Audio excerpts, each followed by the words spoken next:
Systemic stack में आपका स्वागत है। मेरा नाम कबीर आनंद है। ये सिस्टम इंजीनियरिंग सीरीज का एपिसोड 26 है और आज हम सर्विस मैश फंडामेंटल्स को इस तरह से एक्सप्लोर करेंगे जिससे आपको इस टॉपिक पर सिस्टम इंजीनियरिंग इंटरव्यूज की तैयारी करने में मदद मिले।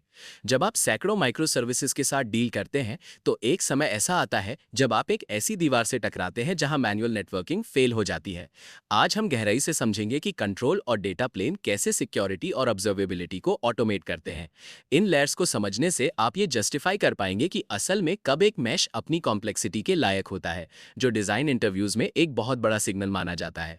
इस लेसन की शुरुआत हम माइक्रो सर्विसेज के कियोस फैक्टर से करेंगे और देखेंगे कि कैसे कम्युनिकेशन को एप्लीकेशन कोड से अलग करने पर एक क्लीनर इंफ्रास्ट्रक्चर लेयर तैयार होती है। आप इसकी कोर आर्किटेक्चर को समझेंगे, खासकर ये कि कैसे centralised control plane data plane के साइडकार प्रॉक्सीज के साथ तालमेल बिठाकर ट्रैफिक को लोकली मैनेज करता है। वहां से हम मैश फंक्शनैलिटी के 3 पिलर्स में गहराई से उतरेंगे। पहला है सिक्योरिटी, जिसमें हम देखेंगे कि MTLS कैसे आइडेंटिटी प्रोवाइड करता है और ऑथराइजेशन पॉलिसीज कैसे एक्सेस कंट्रोल को लागू करती हैं। दूसरा, हम ट्रैफिक मैनेजमेंट को समझेंगे, जिसमें डायनामिक राउटिंग, रीट्राइज और सर्किट ब्रेकिंग पैटर्न्स शामिल हैं जो कास्केडिंग फेलियर्स को रोकते हैं। तीसरा, हम गोल्डन सिग्नल मैट्रिक्स, लॉग्स और डिस्ट्रीब्यूटेड ट्रेसिंग के जरिए यूनिफाइड ऑब्जर्वेबिलिटी को कवर करेंगे। आखिर में हम ऑपरेशनल ओवरहेड और सिस्टम कंट्रोल के बीच के क्रिटिकल ट्रेड ऑफ पर नजर डालेंगे। यही वो बारीकियां हैं जिन्हें इंटरव्यूअर्स तब ढूंढते हैं जब वे पूछते हैं कि मैश को अपनाना असल में कब फायदेमंद होता है। अंत तक आप बिल्कुल सही तरीके से पहचान पाएंगे कि सर्विस मैश कब एक जरूरी एसेट बन जाता है और कब ये सिर्फ एक एडिशनल कॉम्प्लेक्सिटी है। चलिए एक रियल वर्ल्ड सिनारियो से शुरुआत करते हैं, जैसा अक्सर सीनियर इंजीनियरिंग इंटरव्यूज में सामने आता है। इमेजिन कीजिए कि आप एक ऐसी कंपनी में हैं जो अचानक बहुत तेजी से ग्रो कर गई है और अब वहां 10 के बजाय 200 माइक्रो सर्विसेज हैं। अब तक आप रीट्राइज, सिक्योरिटी और लॉगिंग को जिस सिंपल तरीके से हैंडल कर रहे थे वो अब काम नहीं कर रहा है। जब तक हर कोई एक ही लैंग्वेज और लाइब्रेरी यूज कर रहा था तब तक तो सब ठीक था, लेकिन जैसे जैसे टीमें अलग अलग टूल्स यूज करने लगीं, आपका नेटवर्किंग लॉजिक बिखरने लगा। ये सिचुएशन इसलिए क्रिटिकल है क्योंकि यहाँ मैनुअल मैनेजमेंट की लिमिट्स खत्म हो जाती हैं। आपको इनकंसिस्टेंट टाइम आउट्स और मॉनिटरिंग में ऐसे ब्लाइंड स्पॉट्स मिलने लगते हैं जो डिबगिंग को एक डरावना सपना बना देते हैं। अगर आप स्केल के इस बदलाव को इग्नोर करते हैं तो आपका सबसे बड़ा failure mode death by 1000 cuts होगा, जहां छोटे छोटे नेटवर्क ब्लिप्स की वजह से बड़े और अनप्रिडिक्टेबल आउटेजेस होने लगेंगे। इंटरव्यूअर्स ये देखना चाहते हैं कि क्या आप उस इन्फ्लेक्शन पॉइंट को पहचान पा रहे हैं जहां कोड के अंदर कम्युनिकेशन मैनेज करने की कॉस्ट एक मैश इंप्लीमेंट करने की कॉस्ट से ज्यादा हो जाती है। ये उस बॉटलनेक को पहचानने के बारे में है जो पूरी इंजीनियरिंग ऑर्गेनाइजेशन को ठप कर सकता है, और आज हम इसी कॉन्टेक्स्ट में बात कर रहे हैं। सर्विस मैश फंडामेंटल्स को मास्टर करने का असली मतलब है अपने इंफ्रास्ट्रक्चर लेयर पर पूरा कंट्रोल पाना, ताकि आपका डिस्ट्रीब्यूटेड सिस्टम सिक्योर रहे, ऑब्जर्वेबल हो और पूरी तरह आपके काबू में रहे। ये आपकी बिजनेस लॉजिक से नेटवर्क को अलग यानी एब्स्ट्रैक्ट करके काम करता है, जिससे सर्विसेज एक दूसरे से आसानी से बात कर पाती हैं, चाहे वे किसी भी लैंग्वेज में लिखी गई हो।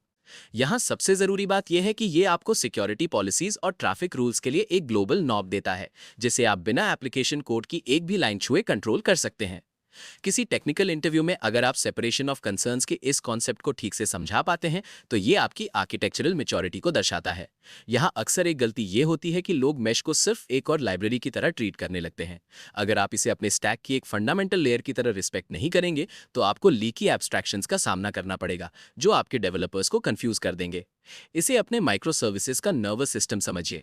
यही वो चीज़ है जो आपकी एप्लीकेशन की पूरी बॉडी को आपस में तालमेल बिठाने में मदद करती है, और इसके अंडरलाइंग मैकेनिक्स को समझना ही असल में रेजिलिएंट और एंटरप्राइज ग्रेड क्लाउड एनवायरनमेंट्स बनाने की दिशा में पहला कदम है। हमें माइक्रो सर्विसेज के कियोस फैक्टर के बारे में बात करनी ही होगी, क्योंकि यही सर्विस मेश को अपनाने का सबसे बड़ा कारण है। जैसे जैसे आपकी सर्विसेज की गिनती सैकड़ों में पहुंचती है, अपने कोड के अंदर मैन्युअली सिक्योरिटी और ट्रैफिक को मैनेज करना पूरी तरह से इम्पॉसिबल हो जाता है। एक छोटी टीम के लिए तो ये ठीक से काम कर जाता है, लेकिन बड़े स्केल पर हर टीम रीट्राइज और हेडर्स को थोड़े अलग तरीके से इंप्लीमेंट करने लगती है। यहाँ गौर करने वाली बात यह है कि इसी इनकंसिस्टेंसी की वजह से सिस्टम्स बहुत कमजोर हो जाते हैं। जहां आप ये गारंटी नहीं दे सकते कि जब कोई रिक्वेस्ट 10 अलग अलग सर्विसेज से होकर गुजरेगी तो उसका बिहेवियर कैसा होगा। यहाँ सबसे बड़ा फेलियर मोड ये है कि आप पूरी तरह से विजिबिलिटी खो देते हैं। किसी गहरी चेन में कहीं कोई एरर आ रहा होगा और आपके पास उसे ढूंढने के लिए कोई यूनिफाइड मैट्रिक्स नहीं होंगे।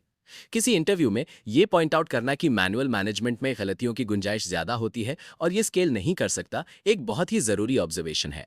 आप इस बात को हाईलाइट कर रहे हैं कि ये केओस सिर्फ सर्विसेज की संख्या की वजह से नहीं है, बल्कि उनके बीच के इंटरैक्शन को गवर्न करने के लिए किसी स्टैंडर्ड तरीके की कमी की वजह से है।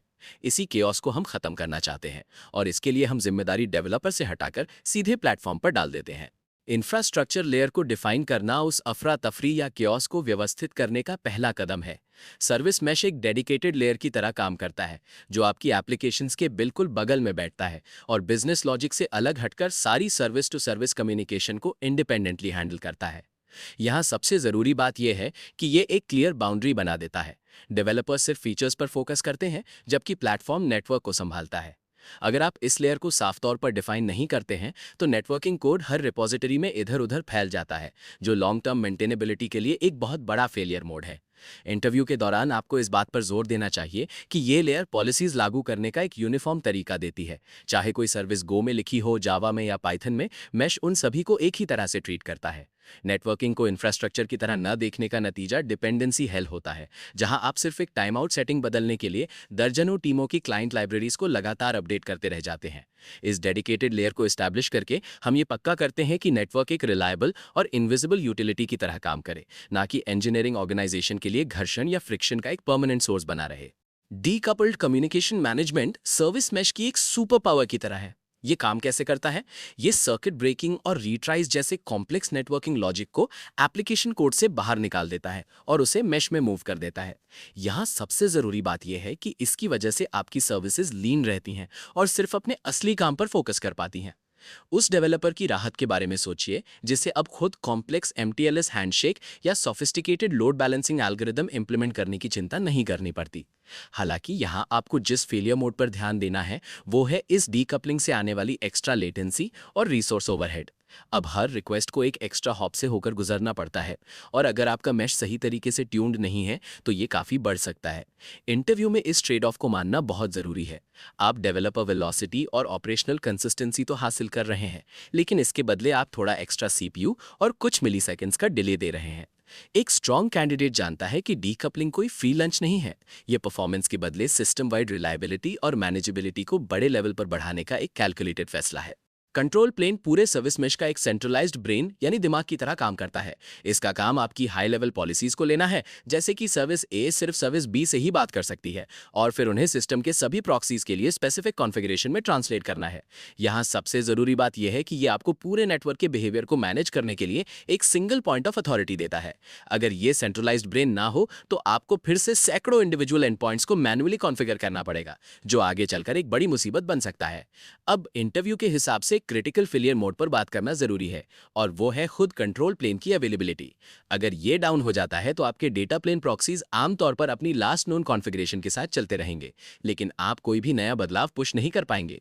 ये स्टेल स्टेट काफी खतरनाक हो सकती है, खासकर तब जब आपको किसी इंसिडेंट के दौरान किसी कॉम्प्रोमाइज्ड सर्विस को तुरंत ब्लॉक करना हो या राउटिंग रूल बदलना हो। आपको ये पक्का करना होगा कि कंट्रोल प्लेन हाईली अवेलेबल और रेजिलिएंट हो, क्योंकि भले ही ये हर रिक्वेस्ट के डायरेक्ट पाथ में ना हो, लेकिन इसके बिना आप बदलते हालातों के हिसाब से सिस्टम में कोई बदलाव नहीं कर पाएंगे। अब चलिए डेटा प्लेन के बारे में बात करते हैं, जो साइडकार प्रॉक्सीज से मिलकर बना होता है। ये प्रॉक्सीज हर एक सर्विस इंस्टेंस के बिल्कुल साथ रन करती हैं और जितना भी इनकमिंग और आउटगोइंग ट्रैफिक है उसे इंटरसेप्ट करती हैं। यहाँ सबसे ज़रूरी बात यह है कि मैश का असली काम यहीं पर होता है, जैसे एन्क्रिप्शन, लोड बैलेंसिंग और मैट्रिक्स कलेक्शन, ये सब बिल्कुल एज पर यहीं एग्जीक्यूट किए जाते हैं। डेटा प्लेन में फेलियर का एक बड़ा कारण रिसोर्स एग्जॉशन हो सकता है। अगर आपका साइडकार बहुत ज़्यादा मेमोरी या सीपीयू इस्तेमाल करने लगे तो वो उस एक्चुअल एप्लीकेशन को ही भूखा मार सकता है जिसकी उसे मदद करनी चाहिए। इंटरव्यू में आपको ये ज़रूर मेंशन करना चाहिए कि साइडकार पैटर्न की वजह से ही मैश लैंग्वेज एग्नोस्टिक बन पाता है, जो आर्किटेक्चर के हिसाब से एक बहुत बड़ी जीत है। हालांकि आपको साइडकार स्प्रॉल की प्रॉब्लम के बारे में भी पता होना चाहिए। हजारों प्रॉक्सीज के लाइफ साइकिल को मैनेज करने के लिए मजबूत ऑटोमेशन की ज़रूरत होती है, वरना आपके क्लस्टर में वर्जन मिसमैच और इनकंसिस्टेंट बिहेवियर जैसी दिक्कतें आने लगेंगी। डेटा प्लेन वही जगह है जहां असल काम होता है, और ये कंट्रोल प्लेन द्वारा सेट की गई ग्लोबल पॉलिसीज को लोकली लागू करने का काम करता है। म्यूचुअल टीएलएस या एमटीएलएस वो तरीका है जिससे एक सर्विस मैश आइडेंटिटी और सिक्योरिटी को हैंडल करता है। ये इस तरह काम करता है कि क्लाइंट और सर्वर दोनों को एक दूसरे को सर्टिफिकेट्स दिखाने पड़ते हैं, जिससे ये पक्का हो जाता है कि बातचीत के दोनों एंड्स ऑथेंटिकेटेड हैं और सारा ट्रैफिक एन्क्रिप्टेड है। यहाँ सबसे ज़रूरी बात यह है कि ये हमें एक ज़ीरो ट्रस्ट आर्किटेक्चर की तरफ ले जाता है, जहाँ हम ये मानकर नहीं चलते कि इंटरनल नेटवर्क सेफ है। इंटरव्यू में आपको इस बात पर जोर देना चाहिए कि मैश किन सर्टिफिकेट्स के इशुएंस और रोटेशन को ऑटोमेट कर देता है, जो कि मैन्युअली करना एक बहुत बड़ा और मुश्किल काम है। यहाँ फेलियर मोड आमतौर पर सर्टिफिकेट एक्सपायर होने या कंट्रोल प्लेन के अंदर सर्टिफिकेट अथॉरिटी में किसी गड़बड़ से जुड़ा होता है। अगर ऑटोमेशन फेल हो जाता है और सर्टिफिकेट्स रिन्यू नहीं होते, तो आपकी सर्विसेज अचानक एक दूसरे पर भरोसा करना बंद कर देंगी, जिससे पूरा सिस्टम ठप हो सकता है। ये एक हाई इम्पैक्ट फेलियर है जो ये साबित करता है कि आपके मेश की हेल्थ की रोबस्ट मॉनिटरिंग करना नॉन नेगोशिएबल है। आप प्लेन टेक्स्ट कम्युनिकेशन की सादगी के बदले एक बहुत स्ट्रॉन्ग सिक्योरिटी पोस्चर अपना रहे हैं, लेकिन साथ ही आप एक कॉम्प्लेक्स डिस्ट्रीब्यूटेड आइडेंटिटी सिस्टम को मैनेज करने की जिम्मेदारी भी ले रहे हैं। डायनामिक रिक्वेस्ट राउटिंग आपको इस बात पर जबरदस्त कंट्रोल देती है कि आपके सिस्टम के जरिए ट्रैफिक कैसे फ्लो होता है। ये मैश को HTTP हेडर्स या कुकी डेटा जैसी चीज़ों को इंस्पेक्ट करने की परमिशन देता है, ताकि ये तय किया जा सके कि रिक्वेस्ट को असल में कहाँ भेजना है। यहाँ ध्यान देने वाली बात यह है कि ये AB टेस्टिंग या कैनरी रिलीज जैसी मॉडर्न डिप्लॉयमेंट स्ट्रैटेजीज की बुनियाद है, जहाँ आप शायद किसी सर्विस के नए वर्जन पर सिर्फ 5% ट्रैफिक ही भेजना चाहें। एक common failure mode in routing rules को गलत तरीके से कॉन्फ़िगर करना है, जिससे ट्रैफिक ब्लैक होल्स बन सकते हैं या रिक्वेस्ट गलत एनवायरनमेंट में भेजी जा सकती है। किसी इंटरव्यू में ये समझाना कि डायनामिक राउटिंग कैसे नई रिलीज के रिस्क को कम करती है, ये दिखाने का एक शानदार तरीका है कि आप ऑपरेशनल सेफ्टी को कितनी वैल्यू देते हैं। आप बिना किसी कोड को दोबारा डिप्लॉय किए कुछ ही सेकंड्स में ट्रैफिक को फेल हो रहे वर्जन से हटा सकते हैं। हाई अवेलेबिलिटी बनाए रखने के लिए ये एक बहुत पावरफुल टूल है, लेकिन इसके लिए क्लियर विजिबिलिटी की ज़रूरत होती है, ताकि आप ये पक्का कर सके कि आपका ट्रैफिक वाकई वहीं जा रहा है जहां आप सोच रहे हैं। उस फीडबैक लूप के बिना डायनामिक राउटिंग किसी कॉम्प्लेक्स रोल आउट के दौरान कंफ्यूजन का कारण बन सकती है। ऑटोमेटिक रीट्राइज और टाइम आउट्स की मदद से नेटवर्क रेजिलियंस को स्टैंडर्डाइज करना बहुत आसान हो जाता है। सर्विस मैश इन रूल्स को प्रॉक्सी लेवल पर लागू करता है, जिससे हर सर्विस को एक जैसा सेफ्टी नेट मिल जाता है और डेवलपर्स को इसके लिए अलग से कस्टम लॉजिक नहीं लिखना पड़ता। यहाँ सबसे ज़रूरी बात यह है कि ये किसी एक स्लो सर्विस को बहुत देर तक कनेक्शंस होल्ड करने से रोकता है, ताकि पूरा सिस्टम उसकी वजह से धीमा ना पड़ जाए। हालांकि इंटरव्यू के लिहाज से एक बहुत बड़ा फेलियर मोड है जिसे आपको ज़रूर मेंशन करना चाहिए, और वो है रीट्राई स्टॉर्म। अगर कोई डाउनस्ट्रीम सर्विस पहले से ही स्ट्रगल कर रही है और ऊपर की सारी सर्विसेज बार बार रीट्राई करने लगे, तो आप असल में उस फेलियर को और बढ़ा देते हैं और सर्विस पूरी तरह ऑफलाइन जा सकती है। इसीलिए रीट्राइज को हमेशा जिटर और बैक ऑफ स्ट्रैटेजीज के साथ जोड़ना जरूरी है। हमारा मकसद छोटे मोटे ट्रांजिएंट ग्लिचेस को संभालना है, ना कि खराब स्थिति को और बिगाड़ना। जब आपसे सिस्टम डिजाइन इंटरव्यू में इसके बारे में पूछा जाए, तो हमेशा ये कहें कि भले ही मैश रीट्राइज ऐड करना आसान बना देता है, लेकिन कॉन्फ़िगरेशन में सावधानी बरतनी पड़ती है, ताकि आप गलती से अपने ही इंफ्रास्ट्रक्चर पर डॉस अटैक ना कर बैठें। ये सब परसिस्टेंस और सिस्टम वाइड स्टेबिलिटी के बीच सही बैलेंस बनाने के बारे में है। फेल ओवर और सर्किट ब्रेकिंग आपकी आखिरी डिफेंस लाइन है, जो सिस्टम को पूरी तरह ठप होने यानी कास्केडिंग फेलियर से बचाती है। ये ऐसे काम करते हैं कि सर्विस मैश लगातार सर्विस इंस्टेंसेस की हेल्थ को मॉनिटर करता रहता है, और अगर फेलियर रेट एक तय थ्रेशोल्ड से ऊपर चला जाए, तो ये सर्किट ब्रेकर को ट्रिप कर देता है। यहाँ सबसे ज़रूरी बात यह है कि ये फेल हो रही सर्विस पर रिक्वेस्ट्स की बमबारी को रोक देता है, जिससे उसे रिकवर होने का मौका मिलता है और बाकी का सिस्टम भी प्रोटेक्टेड रहता है। इंटरव्यू में इस बात पर जोर दें कि इसी तरह आप ग्रेसफुल डिग्रेडेशन अचीव करते हैं, यानी पूरे सिस्टम को हैंग करने की बजाय एक कंट्रोल्ड एरर वापस करना ज़्यादा बेहतर है। एक फेलियर मोड जिसका आपको ध्यान रखना है, वो है इन थ्रेशोल्ड्स को बहुत ज़्यादा अग्रेसिवली सेट करना। इससे होगा ये कि लेटेंसी में मामूली स्पाइक आने पर भी हेल्दी इंस्टेंसेस बाहर हो सकते हैं, जिससे आपकी कैपेसिटी उस वक्त कम हो जाएगी जब आपको उसकी सबसे ज़्यादा ज़रूरत है। इसके उलट अगर आप इन्हें बहुत हाई सेट करेंगे, तो असली क्राइसिस के दौरान ये किसी काम के नहीं रहेंगे। इसे सही तरीके से सेट करने के लिए आपको अपनी सर्विस की बेसलाइन परफॉर्मेंस की गहरी समझ होनी चाहिए। जब आप ये समझा पाते हैं कि मैश कैसे एक अनहेल्दी पॉड को लोड बैलेंसिंग पूल से बाहर निकालता है, तो आप वैसी ऑपरेशनल थिंकिंग दिखा रहे होते हैं जिसकी तलाश टॉप टियर कंपनियां करती हैं। Unified metrics collection service mesh के सबसे इमीडिएट बेनिफिट्स में से एक है। ये इस तरह काम करता है कि हर sidecar proxy automatically 4 golden signals को रिकॉर्ड करती है, यानी लेटेंसी, ट्रैफिक, एरर्स और सैचुरेशन। यहाँ सबसे ज़रूरी बात यह है कि आपको अपने पूरे सिस्टम की हेल्थ का एक कंसिस्टेंट और बर्ड्स आई व्यू मिल जाता है, और इसके लिए आपको डेवलपर से हर एक एंड पॉइंट को मैन्युअली इंस्ट्रूमेंट करने की कहने की ज़रूरत नहीं पड़ती। इंटरव्यू में इस बात को हाईलाइट करें कि कैसे ये मिसिंग मैट्रिक्स वाली प्रॉब्लम को सॉल्व करता है, जो अक्सर बड़े माइक्रो सर्विस आर्किटेक्चर में सिरदर्द बनी रहती है। हालांकि यहाँ एक बड़ा failure mode metric cardinality explosion का है। अगर आप इस डेटा को लेबल और स्टोर करने के तरीके को लेकर केयरफुल नहीं हैं, तो सैकड़ों प्रॉक्सी से आने वाले मैट्रिक्स का वॉल्यूम आपके मॉनिटरिंग सिस्टम को ओवरवेल्म कर सकता है, और इससे स्टोरेज कॉस्ट बहुत ज्यादा बढ़ सकती है। आपको ग्रैन्युलर डिटेल और ऑपरेशनल ओवरहेड के बीच सही बैलेंस बनाना होगा। जब आप हर सर्विस लिंक के लिए एक स्टैंडर्डाइज्ड डैशबोर्ड होने की इंपॉर्टेंस पर बात करते हैं, तो आप ये दिखा रहे होते हैं कि आप समझते हैं कि कैसे ऑब्जर्वेबिलिटी ही लंबे समय तक कॉम्प्लेक्स और डिस्ट्रीब्यूटेड सिस्टम्स को मेंटेन करने की असली चाबी है। स्टैंडर्डाइज्ड एक्सेस लॉग्स आपके मैश में होने वाले हर इंटरैक्शन के लिए एक क्लियर और कंसिस्टेंट ऑडिट ट्रेल प्रोवाइड करते हैं। ये ऐसे काम करता है कि प्रॉक्सीज एक यूनिफॉर्म फॉर्मेट में लॉग्स जनरेट करते हैं, जिसमें सोर्स, डेस्टिनेशन, रिस्पांस कोड और रिक्वेस्ट ड्यूरेशन जैसी डिटेल्स कैप्चर होती हैं। यहाँ सबसे ज़रूरी बात यह है कि जब आप किसी क्रॉस सर्विस इशू को डीबग कर रहे हो, तो आप अपना टाइम 5 अलग अलग टीमों के अलग अलग लॉग फॉर्मेट्स को समझने या ट्रांसलेट करने में बर्बाद नहीं करना चाहेंगे। आपको बस एक सिंगल और कोहेरेंट कहानी चाहिए कि आखिर हुआ क्या था। इंटरव्यू के नज़रिए से देखें तो यहाँ डिस्कस करने वाला फेलियर मोड है लॉग्स का भारी वॉल्यूम और उसकी वजह से होने वाला इंजेक्शन बॉटलनेक। हर एक रिक्वेस्ट को लॉग करना बहुत ज़्यादा महंगा हो सकता है, और ये आपके लॉगिंग पाइपलाइन की परफॉर्मेंस को भी खराब कर सकता है। अच्छे कैंडिडेट्स यहाँ सैम्पलिंग स्ट्रैटेजीज के बारे में बात करेंगे, जैसे कि सिर्फ कुछ % सक्सेसफुल रिक्वेस्ट को लॉक करना, लेकिन सारे एरर्स को कैप्चर करना। इससे आपको डीबगिंग और ऑडिटिंग के लिए ज़रूरी विजिबिलिटी मिल जाती है, और आपका बजट भी नहीं बिगड़ता या नेटवर्क स्लो नहीं होता। ये डेटा कलेक्शन के मामले में प्रैग्मेटिक होने के बारे में है, ताकि आपके लॉग्स एक हेल्पफुल टूल बने रहें, ना कि महंगे शोर का एक ऐसा पहाड़ जिसे मैनेज करना नामुमकिन हो जाए। डिस्ट्रीब्यूटेड रिक्वेस्ट ट्रेसिंग वो तरीका है जिससे आप कई सारे माइक्रो सर्विसेज के बीच एक सिंगल रिक्वेस्ट के पूरे रास्ते को फिर से रिकंस्ट्रक्ट कर सकते हैं। ये काम कैसे करता है? जैसे ही कोई रिक्वेस्ट सिस्टम में मूव करती है, मैश उसमें यूनिक ट्रेस हेडर्स इंजेक्ट करता है और उन्हें आगे प्रोपेगेट करता है। यहां समझने वाली बात यह है कि एक कॉम्प्लेक्स एनवायरनमेंट में यूजर का सिर्फ एक एक्शन शायद 20 अलग अलग सर्विसेज को टच कर रहा हो, और बिना ट्रेसिंग के आपके पास ये जानने का कोई रास्ता नहीं होगा कि असल में स्लोनेस कहां से आ रही है।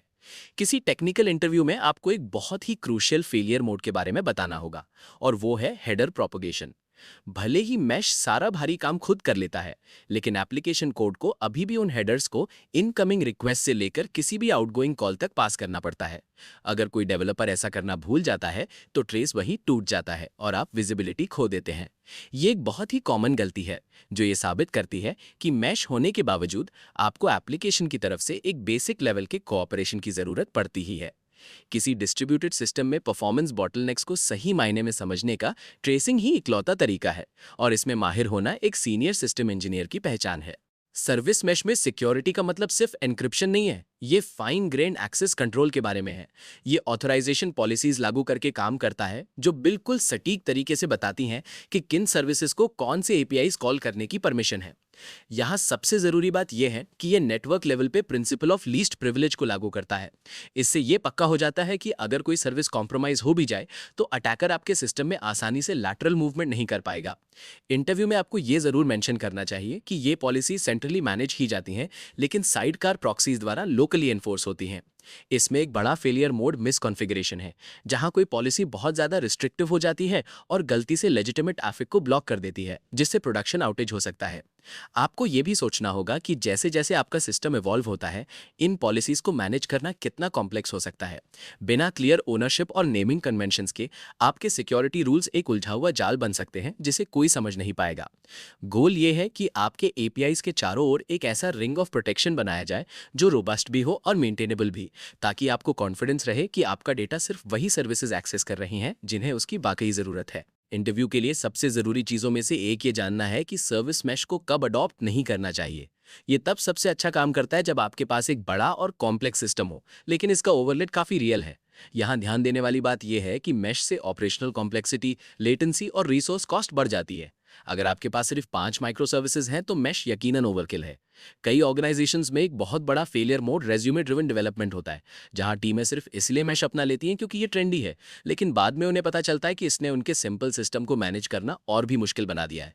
इंटरव्यू में आप ये तर्क देकर पॉइंट स्कोर करेंगे कि मैश को तभी इंट्रोड्यूस किया जाना चाहिए जब कम्युनिकेशन को मैन्युअली मैनेज करने का दर्द मैश चलाने की कॉस्ट से ज़्यादा हो जाए। आप ये दिखा रहे हैं कि आप एक ऐसे आर्किटेक्ट हैं जो सिर्फ नई टेक्नोलॉजी के बारे में नहीं बल्कि बॉटम लाइन और ऑपरेशनल रियलिटी के बारे में सोचता है।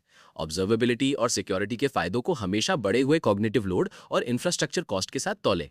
अडॉप्ट करने का सही समय तब है जब आपका केओस फैक्टर असल में आपकी स्पीड और रिलायबिलिटी में रुकावट बनने लगे। तो हमने अभी देखा कि कैसे एक सर्विस मैश आपके एप्लीकेशन कोड से कम्युनिकेशन को अलग करके माइक्रो सर्विस के कियोस्क को कंट्रोल करता है। मेरा मतलब है कि हर एक सर्विस में अलग से रीट्राइज और सिक्योरिटी डालने के बजाय आप इसे ग्लोबली हैंडल करने के लिए इस डेडिकेटेड इंफ्रास्ट्रक्चर लेयर का इस्तेमाल कर रहे हैं। इसके टू पार्ट आर्किटेक्चर को याद रखें। कंट्रोल प्लेन पॉलिसी के लिए आपके सेंट्रल ब्रेन की तरह काम करता है, जबकि डेटा प्लेन एक्चुअल ट्रैफिक को मैनेज करने के लिए साइडकार प्रॉक्सीज का इस्तेमाल करता है। यही सेटअप आइडेंटिटी के लिए MTLS और कैनरी रिलीजेस जैसे एडवांस्ड राउटिंग पैटर्न्स को पॉसिबल बनाता है। जब आप इंटरव्यू में हो तो इसके ऑपरेशनल ट्रेड ऑफ को डिफेंड करने के लिए तैयार रहें। आप ऑब्जर्वेबिलिटी और गवर्नेंस में बड़े फायदों के बदले थोड़ी कॉम्प्लेक्सिटी को स्वीकार कर रहे हैं। ये सब ये समझने के बारे में है कि आपके स्केल के हिसाब से मैश कब जरूरी हो जाता है और कब ये सिर्फ एक एक्स्ट्रा ओवरहेड है। तो इसी के साथ हम सर्विस मैश बेसिक्स के फिनिश लाइन पे पहुंच गए हैं। जब आप किसी इंटरव्यू में हो तो याद रखिएगा कि वे सिर्फ आपकी साइड कार्स की नॉलेज टेस्ट नहीं कर रहे हैं, वे ये देखना चाहते हैं कि क्या आप इसके ऑपरेशनल टैक्स को जस्टिफाई कर सकते हैं। आपको 3 की areas unified metrics, standardised logging और डिस्ट्रीब्यूटेड ट्रेसिंग को एडेड लेटेंसी और कॉन्फ़िगरेशन ब्लोट के रिस्क के साथ तौलना होगा। एक स्ट्रॉन्ग जवाब ये दिखाता है कि आप ठीक से जानते हैं कि कब ये ओवरहेड मेहनत के लायक बन जाता है, इसलिए बस डिफ़ॉल्ट रूप से मैश का इस्तेमाल शुरू ना कर दें। अब अगर आप और गहराई में जाना चाहते हैं तो और भी आर्किटेक्चर ब्रेकडाउन्स के लिए सब्सक्राइब करना ना भूलें। आप सभी के साथ यहाँ जुड़कर बहुत अच्छा लगा। आपकी सिस्टम डिज़ाइन प्रेप के लिए गुड लक।